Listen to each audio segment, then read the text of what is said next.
এক সাহাবী ছিলেন যিনি একদিন রাসূলুল্লাহ সাল্লাল্লাহু আলাইহি ওয়াসাল্লামের দরবারে এলেন এবং বললেন, ইয়া রাসূলুল্লাহ সাল্লাল্লাহু আলাইহি ওয়াসাল্লাম, আমি এক বড় গুনাহ করে ফেলেছি।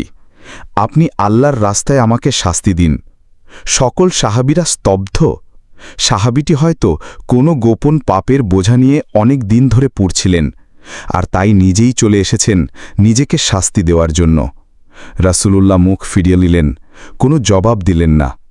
তিনি আবার বললেন, ইয়া রাসূলুল্লাহ সাল্লাল্লাহু আলাইহি ওয়াসাল্লাম, আমি সত্যিই পাপ করেছি, আমাকে শাস্তি দিন, যেন আমার রব আমার উপর রাগ না করেন।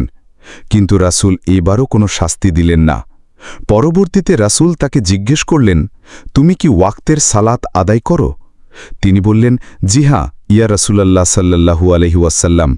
রাসূল বললেন, তবে এই পাপ মুছে গেছে। নিশ্চয়ই ভালো কাজ পাপ মোচন করে দেয়।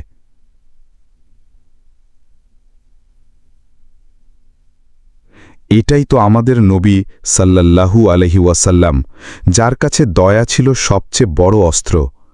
শিক্ষা: আমরাও কি পারি না মানুষের ভুলের ওপর ছুরি চালানো বন্ধ করে দয়া দিয়ে জয় করতে?